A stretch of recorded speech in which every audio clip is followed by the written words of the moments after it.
All right, everyone. Thank you for tuning back into Psych Word. You are now on the couch with Rob Girard. And on the phone right now, we have the evil genius, DJ Green Lantern. What's going on, man? What's up, man? How's everything? Everything is well, man. God is great. Absolutely, man. Well, thank you very much for spending a few minutes with us here on Psych Word. Now, your career has been crazy. So before we go on, to any listeners that are not familiar, get familiar. DJ Green Lantern, you have crafted music from everyone from Jay-Z, Nas, Eminem you've worked with, period.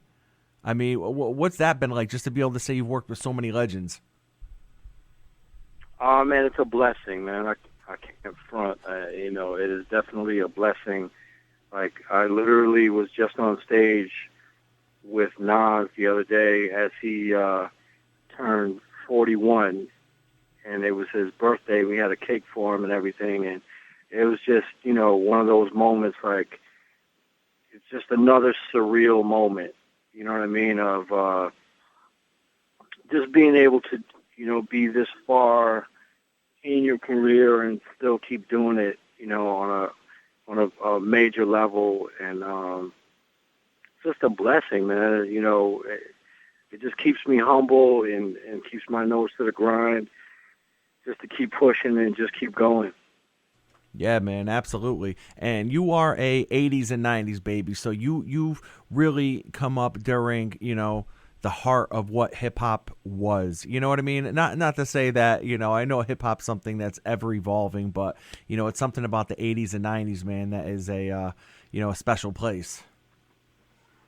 Yes, sir. And definitely, it was. I feel it's when it was at its purest because it wasn't big business back then. Yes. And when it became big business, it became a model, a business model. So then it became, well, we should make music like this to get out of a living condition that may be like that. You know what I'm saying? And then, now you don't have a balance of positivity versus anything else. It's just the anything else. And now it's just anything goes, and just be as raunchy as you can. And it's funny, literally 5 minutes ago, I'm in my car and I'm switching through the radio stations, and one station came out of break and they said, W such and such, the only hip hop station, and they played Naughty by Nature, Hip Hop Hooray. Wow. So, wow. And that's cool. That's great. So I switched it, and the very next station was playing some ratchet anthem of the moment. Like literal, probably number one ratchet anthem of the moment, and it just made me think, so is that even hip-hop? Is the ratchet anthem even hip-hop at this point? You know what I'm saying? Or is that's just rap music now? And hip-hop is just some far-off concept of, golden era, and, you understand what I'm saying? Like, they don't even, I don't know, I don't want to get into a, this generation versus my day, back in my day, and be the old guy in the club for a minute, because I definitely don't want to, go down that road. But it's just interesting how things have evolved. I guess that's where I'll leave it. Yeah, definitely, man. And I'm glad, probably, there was this mindset. I mean, personally, in my opinion, I think the golden era, if you want to call it, and that would be like the best 5 years, in my opinion, of hip hop, were probably between like 93 and 98. That's me. I feel like that just kind of encompassed so many people, so many of the greats, that encompassed, as well as like that ending New York run, between with like Cameron, Pun, and Jay and DMX. You know what I mean? It kind of encompassed them too. But yeah. But like, I totally get what you're saying with the whole generational thing, and luckily I think the hip hop fan or the hip hop hip-hop themselves have kind of gotten away from, like, they don't want to hear the old guy rapping, you know what I mean? Because you look at Jay, and I think, like, the hip-hop heads, they want to hear Jay still. They want to hear Nas, you know what I mean? I think, like, Right. I would love to hear a new great DMX album. I want a new Right. Lil Kim album. I want something that, you know what I mean? Right. So I hear you. So it's like it's great, man. Now you're originally from Rochester, New York, right? Yes, sir. How was that? How was that coming up? Like, when was it that you got into DJing and mixing? And what was your first passion? Was it making the beats, or was it just spinning the music and moving the crowds? My first passion was making beats, and I fell into DJing randomly. I know that's not normally the story is the other way around. But yeah, the first passion was producing, which is also, I guess, what's keeping me going. You know, a lot of times where I might get disenchanted with the music of the moment, and then I can just turn to, you know, the beat machine or the digital audio workstation, whatever I'm using, and just make something. Yes. You know. So, you know, I've always used the producing skill set during the DJing. And I actually used to use that in a general, or I started using it in a general sense as I used to call it, I was producing the night as a DJ. I was producing the vibe of the whole night, you know, in the sense of, you know, producing, you know, of, I'm gonna make these people that are in front of me feel a certain way, and then a different way, and then that's kind of like making a beat, you know, Absolutely, in a real general sense. But yeah, you know, beats and DJing, man. That's my last, you know, the last half of my life. Now, at this point right now, which do you like doing more? Do you like DJing and moving the crowd and kind of having that control? Or do you like being in the lab, making beats and mixes for the world to hear? As much as I love being in the lab, man, there's something so electrifying about being in a live setting with people, and you're making them go crazy from a combination of songs that you played at a certain time, and you know, you played one song until it did this, and then this next song came in as a surprise, and everyone just lost their mind. Like, there's just something magical about that. Now, you've been doing it for decades, you know, but you really came to the public eye with signing with Shady, right? And yes, sir. Yes. And I mean, to a certain extent, you played a major role in I don't know if you want to call it bonding or what, because only you know it when I'm behind closed doors. But I mean, when Eminem kind of jumped in that beef with 50 and everything was going on, I mean, you were breaking those records. You were the one that was like putting them out and putting them on the mixtapes. You know, so I mean, you played a pretty big role in that. I mean, wouldn't you say? It was. I mean, you know, I happened to be in place. You know, those songs were going to come out. Whoever was in that position of, you know, of spreading that music out. I just happened to have a history of being a mixtape DJ, so I already had, you know, the groundwork on that level. But, you know, those guys, they were in, you know, war mode, and, you know, whatever, however that music was going to come out, they were going to get that out. But, yeah, you know, timing is crazy. You know, a lot of people look at those, you know, those mixtapes that around that time as, like, you know, I guess, you know, some of the big ones. Absolutely. And I mean, fans were eating those up at the time, man. You know, I mean, fans were just eating the songs up, eating the mixtapes up, even though I don't know if I would call it such a beef. It was more like this, like, bullying, you know what I mean? Because in reality, Ja just really didn't have a chance, or neither did any of those guys that were going at him, you know what I mean? Well, they have, you know, momentum is a serious thing. Yes. You know, and the momentum was definitely, you know, all on one side at that stage. You know, you had just intense momentum on one side and then not so much on the other side. And it's like, it really does. It seems like you're saying, you were kind of in the right place at the right time, and people are using you in a way as their, sounding board, as their kind of, let me get this stuff out there. Because I know in, I don't know the year, I want to say maybe it was 2009, Nas was dropping his, the N album. Yeah. And then obviously the controversy over the name. So he ended up putting out a mixtape with that name, right? And it was something that you guys did together. Right. How'd that come about? Did he already have the songs in place? He's like, listen, this is what I want to do. I want to name the mixtape this. And you were like, bet, pretty much? Pretty much. He, song-wise, no. There was some songs, but other songs I created for the sole purpose of that, where I told them, I need some acapellas. I need some raw material so I can, not just be playing songs on the mixtape, because at that point I was just, really just wanted to dig in, on the creative side with it, projects, and I wasn't just going to take songs, You didn't want to be like a DJ. You didn't want to be like a DJ Clue, pretty much, like what he was doing. I mean, before the professional albums, but like, you know what I mean, with like all his mixtapes. You were like, let me have a say in this. Let me be creative too. No, not necessarily, because it was, he did his thing, and still does, and I just really wanted to get creative.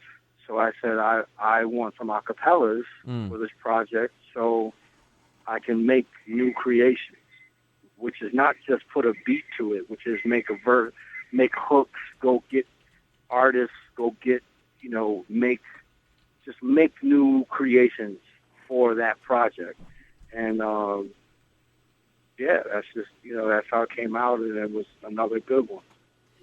Yeah, and like I said, between mixtapes and albums, I mean, you've just done so much. Is there any one project that you just kind of have that you hold close to your heart that you're like, I'm most proud of this, even though it might not be the most famous one or popularity-wise I've done? This is my baby right here. Oh, man. It's kind of slept on. There's a couple. One is a huge one, is the Tupac mixtape. Yep. A Rap Phenomenon. Because I wasn't a huge Pac fan back in the day. Like during the Biggie thing, I really was definitely pro Biggie, and my wife and I might have even had an argument or two about it. And as the years went on, I, gained a lot of respect for Tupac, and really ended up liking a lot of his music, and then ended up linking up with Dirty Harry and Vlad, and ended up putting that mixtape out. And that's definitely a milestone, that one. And also this Beastie Boys mixtape, because that kind of came out of the blue. They were working on a comeback album, and it was called To the Five Boroughs, like an ode to New York. Yep. They wanted to do a mixtape. This is kind of during the era when people, at the height of when people wanted to use a mixtape as a promo for their album. And so they gave me, I got into the studio with them. They gave me a gang of acapellas that had never been released. And, I was able to really just craft something where I had all those dope 80s rhymes over early 90s beats. And, and I just really I had so much fun making that, because, it was just all on me. Like, what people don't realize is a lot of these mixtapes, you're chasing down artists, and, my ideal scenario is I have your vocals already, and I can make the songs around that. That's my ideal. So I can make the intro the way I want it, I can have it start, stop, make a breakdown, change the beat for the second verse, make a bridge, do an outro, make it say something, go into the next song. And, you know, a lot of times when you do mixtapes with artists, you know, they're going to hand you 18, 22 songs and say, here it is. Matter of fact, here's the order. And you're like, what do you need me again for? Yeah. You know, yeah, we'll just talk over it and shout my homeboys out. Oh, yeah, and shout these people's names over this song. And I'm like, what do you need me again for? Right. So anyway, you know, you just take the good with the bad. You just keep it moving. And, yeah, there it is. Now, is there any kind of random direction musically that you would want to go in, maybe even just for a project that people would be surprised to hear? Like, what? You want to do something? What? Oh, you know, random direction that I would like to go in. Or maybe a random artist that's not hip-hop that people are like, what? You know what? And we've actually talked about this. I would love to actually do this mixtape with Damian Marley that his manager and I spoke about once. And Damian and I are really cool because we went out on this tour. Yeah, with the Nas album? Right, for the album that he did with Nas. So, you know, he's like homie status at this point. But I definitely would love to, you know, to just get in the lab and just all of the dope, you know, just, you know, like the old school classic reggae beats that I know I could flip and turn them into new creations and just flipping, you know, hip-hop samples and just the ideas that I have for that type of project to just be different. Now, how much time, when you take an album like that you're talking about, kind of like what you do with the Beastie Boys and like you're kind of thinking about doing with Damian Marley, about how long does that take from beginning to end for you? Is it like a 3-month process, or is it like a, you know, certain amount of hours that you put into it? It all really, honestly, it all depends. It all depends the level of what I'm doing, the level of detail, you know, what the individual project calls for. You know, yeah, it's definitely, it's been the whole spectrum. It's been everything from way too long to whipped it right up. Definitely. Now, what is it you're working on now? What can we expect to hear next from DJ Green Lantern? Well, what you can be expecting is a whole bunch of music that is mine, and that it's all it's all me, you know, and that might come under the label of electronic music. Really? You know, in the sense that it's solo Green Lantern music. You know, it might feature this one or that one, but it's actually all my songs. Okay. And, you know, a friend of mine asked me the other day, he was A&R on someone's album. He was like, yeah, I need beats for such and such. I stopped for a second, like, wow, I haven't made like a regular hip-hop beat for someone to rap over in so long, because I've just been literally working on my own stuff to release as myself, as an artist, you know, as my own artist, you know, myself as the artist. And in rap music and the hip-hop, the structure of rap music, that's kind of unorthodox.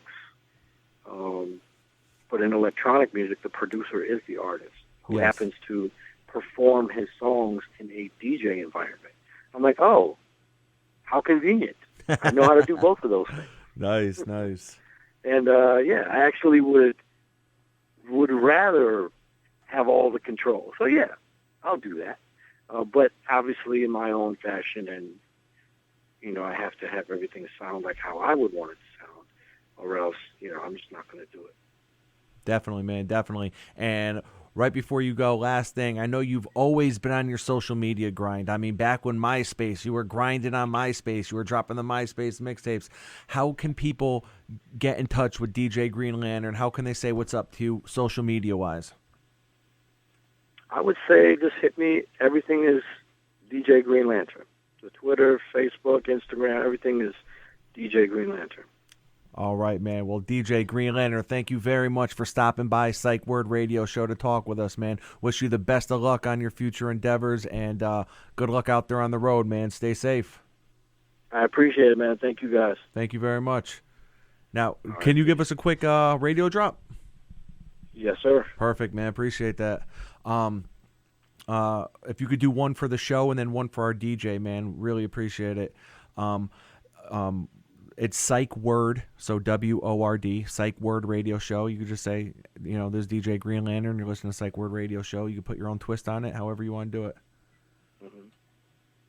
Yo, what up? This is an invasion. DJ Green Lantern, Psych Word Radio is going down. It's official. Let's go. Beautiful. And if you could do one for our DJ, his name is DJ Chris Rush. Chris Rush? Yes. What up, It's the evil genius, DJ Green Lantern. This is an invasion. That's right, DJ Green Lantern in your area. Chris Rush, what's going on, man? I'm listening to you drop that heat right now. All right, man. I appreciate it. I appreciate it very much, bro. It was a pleasure interviewing you, man. We'll be in touch. All right, man. Thank you. All right, sir. All right, peace.